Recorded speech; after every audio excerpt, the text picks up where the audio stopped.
प्रियदर्शनी, देखिए आज से भारत के लिए और मुझे लगता है कि पूरे विश्व के लिए ये बहुत ही खास दिन हो जाता है।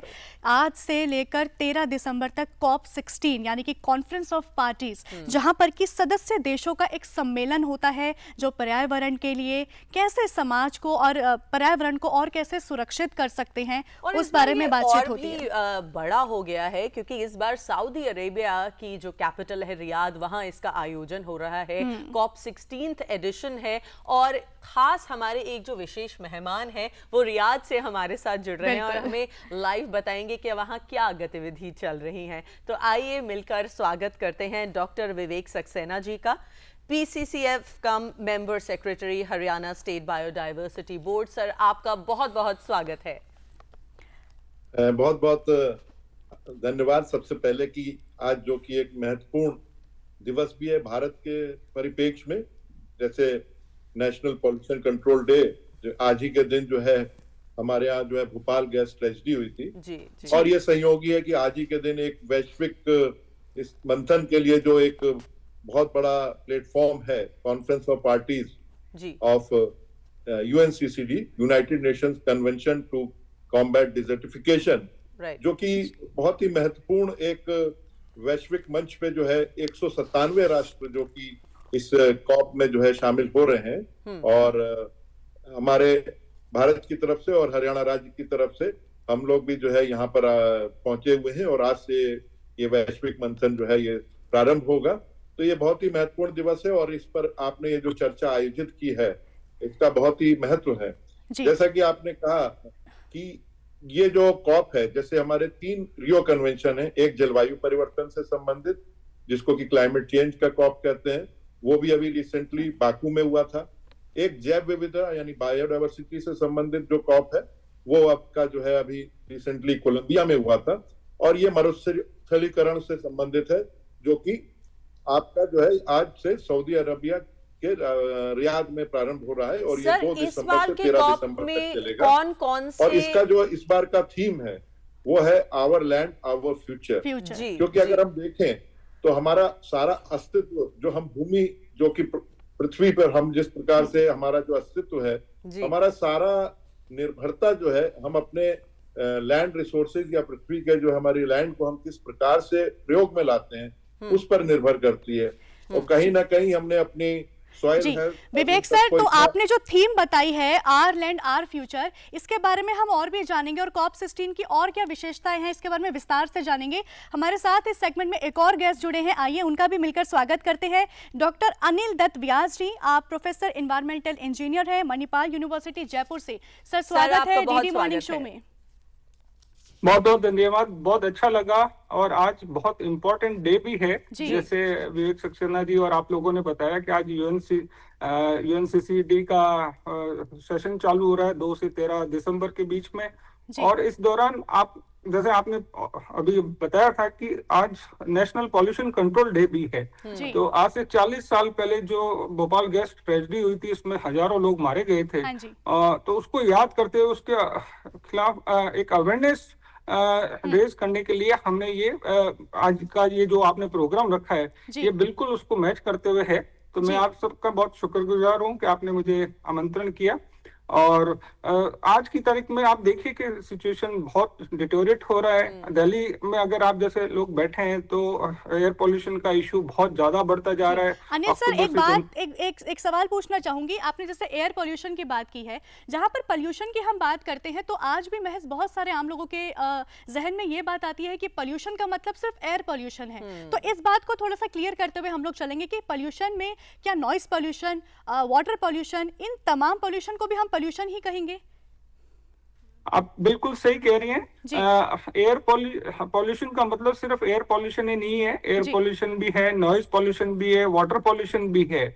और ये एक बहुत बड़ी समस्या है जिसको एयर पॉल्यूशन तो आज हम देख पा रहे हैं, आज वातावरण में जिस हिसाब से धुआं स्मोक फैलता जा रहा है वो तो बहुत विजिबिलिटी दिख रही है। लेकिन एक अदृश्य जो है ना, जो हमारे सामने विजिबल नहीं है, वो है हमारा वाटर पॉल्यूशन। अगर आप सेंटर फॉर साइंस और एनवायरनमेंट की रिपोर्ट देखेंगे तो भारत का 80% जो वेस्ट वाटर है, जो घरों से मल मूत्र जो निकलता है वो ट्रीट नहीं हो पाता है और वो सिविल लाइन के थ्रू सीवेज ट्रीटमेंट प्लांट तक नहीं पहुंच पाता।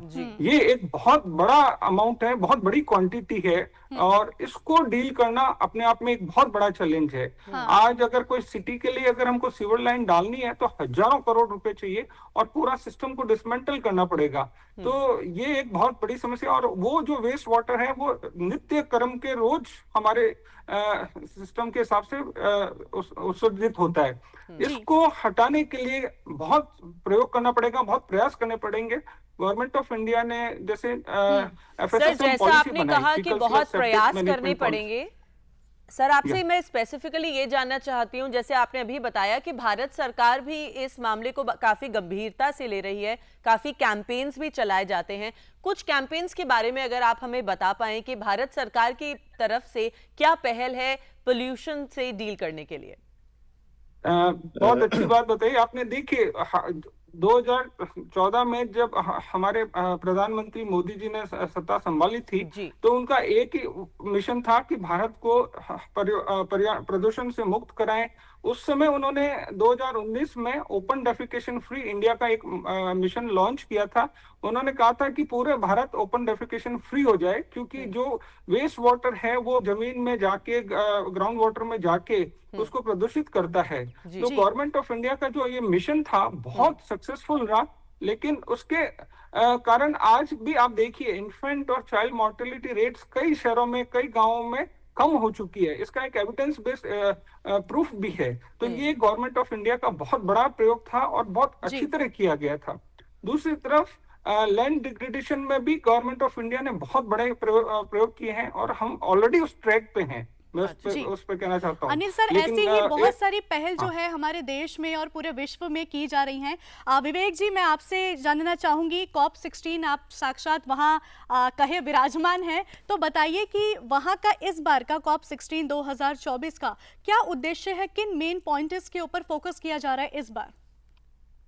देखिए, जो COP 16 है, जैसे ये UNCCD का, ये प्रत्येक 2 वर्ष में आयोजित किया जाता है, और आज जो है जो जब से इफेक्टिव हुआ था 1994 में, 30 साल भी इसके पूरे हो रहे हैं। जी। और मरुस्थलीकरण के बारे में बात करें तो इसका जो थीम है इस बार का, आवर लैंड आवर फ्यूचर, क्योंकि हमारा जो भविष्य है वो हमारी जो लैंड के ऊपर निर्भर है, और इस लैंड का हम किस प्रकार से उपयोग करते हैं। अगर हम देखें तो हमारे सारा कुछ अस्तित्व, चाहे वो कृषि योग्य भूमि हो, चाहे वो माइंस और मिनरल्स की बात हो, जो खनिज जिनके थ्रू हम जो है पूरे जो है हमारे काफी उद्योग जिन पे निर्भर करते हैं, अगर इनका हम प्राकृतिक जो हमारे स्रोत हैं, क्योंकि अगर हम देखें ये जो आपके जो बिजनेसेस हैं जो कि निर्भर करते हैं प्राकृतिक स्रोतों पे, चाहे वो माइंस मिनरल्स की बात करें या पानी की स्रोतों की बात करें या लैंड से, भूमि से संबंधित जो कृषि उत्पाद है, ये सब आपस में निर्भर है कि हमारी भूमि की गुणवत्ता किस प्रकार की है। लेकिन किस प्रकार से हम लोगों ने उस पर जो लैंड के ऊपर प्रेशर बढ़ता गया, कि हमारे इस प्रकार से हमने अपने विकास पथ को अपनाया कि हमने कहीं ना कहीं अपने इन रिसोर्सेज को डिग्रेड होने दिया। तो आज के दिन में जब हम बात करते हैं, चाहे वो लैंड पोल्यूशन की बात हो, लैंड रिसोर्सेज की बात हो, सॉइल हेल्थ की बात हो, चाहे वो वाटर रिसोर्सेज की बात हो, चाहे एयर की बात हो, तो हमने अपने आसपास के वातावरण को इस प्रकार से अपने विकास को जो हमने एक परिभाषित किया है, उसको विकास की परिभाषित में हम ना कहीं भ्रमित हो गए हैं, और जिसको हम विकास समझते हैं कि हमने बड़ी बड़ी बिल्डिंग्स बना दी, हमने बड़े बड़े वो कर दिए, लेकिन एट द सेम टाइम अगर हम देखें तो हमने केमिकल्स और फर्टिलाइजर्स इनका यूज करके अपने जो भूमि की गुणवत्ता को जो है इस प्रकार से उसको डिग्रेड किया कि हमारा जो हमारी हेल्थ है वो भी जो है हमारी कृषि के जो प्रोडक्ट्स है और बाकी जो हमारे भूमि से आते हैं उस पर निर्भर होती है। तो एक्सेसिव जो है हम अपना लैंड से उसको जो है प्रोडक्टिविटी बढ़ाने के चक्कर में उसके प्रकार से जो एक साइकिल है किसी भी चीज की, उसमें केमिकल्स, फर्टिलाइजर्स और पॉल्यूटेड और इन सब चीजों का इतना बढ़ गया है कि वो अल्टीमेटली अगर आप देखें ये चीजें आपस में लिंक्ड है। उससे क्या होता है कि हम लोगों को तरह तरह की बीमारियां लगती हैं। तो विवेक सर ये कह सकते हैं ना कि हम जो हमारी सॉइल्स को एनहांस करने के लिए, जिसको कहते हैं कि केयर फॉर नेचर, और जैसे कि शुरुआत में आपने बात की कि हमने भारतवर्ष में किस प्रकार से पहल की है, तो अगर आप देखें माननीय प्रधानमंत्री श्री नरेंद्र मोदी जी के नेतृत्व में और विशेष रूप से वन पर्यावरण एवं जलवायु परिवर्तन मंत्रालय ने इस भूपेंद्र यादव जी ने इस दिशा में जो एक लीड लिया है। सर, आप आपने चाहे बात सही करें कहा, स्वच्छ जैसे भारत भारत भी अभियान की, आप की चाहे बात सरकार भी करें अपनी मिशन तरफ मेरी से लाइफ कुछ की, पहल कर आप रही चाहे है। बात करें एक पेड़ मेरी माँ के नाम, ये जी। सब ऐसी चीजें हैं जो ऐसे मिशन है जो कि कम्युनिटी स्तर पे जो है हम लोग अपनाएं। और मिशन लाइफ के अंतर्गत जैसे आपने शुरुआत में बात की कि किस प्रकार की जीवन शैली को अपनाया जी जाए, जी जैसे आपने कहा कि आप स्कूटी से जाते हैं, तो इस प्रकार से जो हमारा कार्बन फुटप्रिंट है उसको हम इस प्रकार से अपने लाइफ स्टाइल से करें कि हम जो है अपने आसपास का जो हमारा रिसोर्सेज है, हमारी जिम्मेदारी है कि हमने, प्रत्येक व्यक्ति की जिम्मेदारी है कि वो अपने आसपास के जो वातावरण है उसको जी विवेक शुद्ध सर, तो या कुल पर्यावरण मिलाके हमें प्रदूषित अपने मुक्त रखने आसपास के के लिए वातावरण हम को किस प्रकार की नेचुरल जीवन तरीके शैली से, को अपनाएं। क्योंकि अगर देखें जिस प्रकार से हमारा कंज्यूमरिज्म बढ़ रहा है, हमें एनर्जी की रिक्वायरमेंट बढ़ रही है, तो वो कहाँ से आती है? कहीं ना कहीं अगर हम देखें, चाहे वो कोयला आधारित हमारे पावर प्लांट हैं या हमारे जो एनर्जी के रिसोर्सेज हैं, वो क्लीन एनर्जी रिसोर्सेज की बात हमें करनी चाहिए। हमारा जो ट्रांसपोर्ट है वो ट्रांसपोर्ट, क्लीनर ट्रांसपोर्ट की बात करनी चाहिए। अदरवाइज आप देखें कि प्रदूषण का आज जी, तो जैसे मुझे लगता है राष्ट्रीय प्रियदर्शनी, नेशनल देखिए पॉल्यूशन जैसे कंट्रोल डे सर भी ने है, बताया कि और नेचुरल तरीके से हम अपनी ग्रोथ कैसे कर सकते आई हैं। थिंक ये सबकी हाँ। एक साझी जो जिम्मेदारी है बिल्कुल। कि कैसे हम पर्यावरण को संरक्षित करें, सुरक्षित करें। कोई भी पहल छोटी बड़ी नहीं होती। नहीं भारत सरकार भी अपनी तरफ से निरंतर ही प्रयास कर रही है, बिल्कुल। लेकिन वो प्रयास कभी भी फुलफिल नहीं हो पाएगा जब तक हम अपने नागरिकों की जिम्मेदारी पूरी तरह से नहीं करेंगे। निभाते। बिल्कुल सही बात है। अनिल सर, मैं आपसे पूछना चाहूंगी, कॉप 16 का ये दौर चल रहा है, आज से शुरू हुई है। ऐसे में भारत की भूमिका की अगर हम बात करें तो कितनी भूमिका है कॉप 16 सबमिशन की, अगर हम उस बतौर पे देखें, और डेजर्टिफिकेशन में कितनी भारत की भूमिका आपको नजर आती है? आपने सही कहा, भारत जब से प्रधानमंत्री मोदी जी ने सत्ता संभाली तब से भारत इस मामले में बहुत आगे बढ़ चुका है। जी। और उस संदर्भ में उन्होंने 2021 में भी बोला था कि India is well on the track of land degradation and desertification.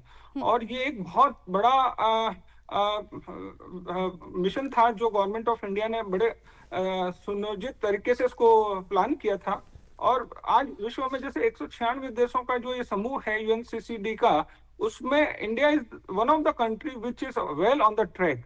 और इस मामले में हम ये भी कहना चाहेंगे कि जिस हिसाब से आज हर स्टेट में सेंट्रल गवर्नमेंट के थ्रू जो प्रोसेसेस, जो पॉलिसीज अडॉप्ट की जा रही है, उससे बहुत बड़ा फर्क पड़ता जा रहा है। और लैंड डिग्रेडेशन में ऑब्वियसली हुआ क्या है, अभी कुछ टाइम से जो क्लाइमेट चेंज और ग्लोबल वार्मिंग के कारण कुछ चेंजेस, कुछ इश्यूज आए हैं, उसको हम, वो जो नेचुरल विपदाएं और प्राकृतिक आपदाएं, उसको हम कंट्रोल नहीं कर पा रहे हैं। लेकिन आज की तारीख में हम we are well on the track of land degradation और डेजर्टिफिकेशन। कई शहरों में, कई स्टेट्स में हम बहुत आगे हैं, लेकिन कुछ स्टेट्स में अभी भी हमको काम करना है। तो मेरा इसमें यही कहना है।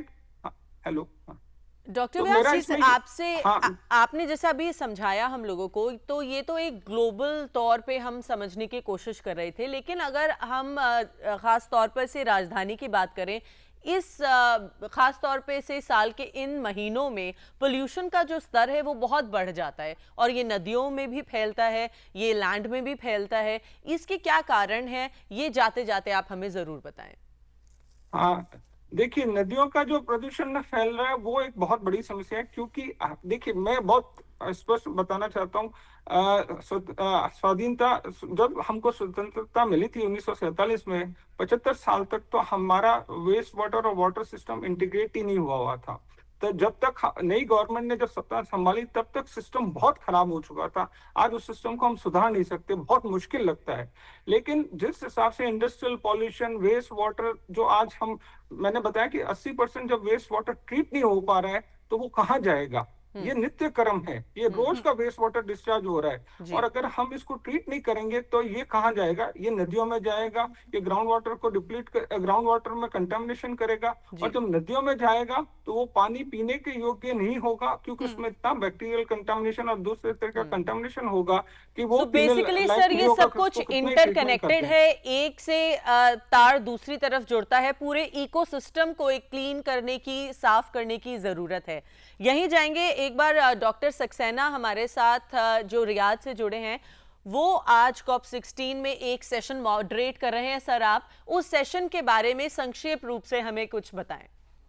ये सेशन बहुत ही महत्वपूर्ण सेशन है जो कि आज आयोजित किया जा रहा है। इसमें माननीय केंद्रीय मंत्री श्री भूपेंद्र यादव जी भी जो है मुख्य अतिथि हैं, और हमारे हरियाणा के जो वन पर्यावरण मंत्री हैं राव नरवीर सिंह जी, वो भी इसमें रहेंगे। तो आप देख सकते हैं कि ये कितना महत्वपूर्ण सेशन है, और इसमें हम बात करेंगे अरावली ग्रीन वॉल प्रोजेक्ट की।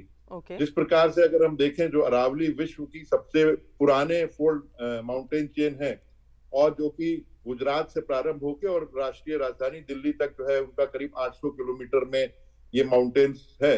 और ये माउंटेन्स जो है, ये जो है कॉन्टिन्यूअस माउंटेन्स नहीं है, ये ब्रोकन माउंटेन चेन्स है। बट प्राचीन रूप से अगर इसका महत्व देखें तो ये इनके बहुत ही महत्वपूर्ण योगदान ये है कि थार रेगिस्तान का जो है आगे एडवांसमेंट होके मरुस्थलीकरण को आगे रोकने में इनकी बहुत ही महत्वपूर्ण योगदान है।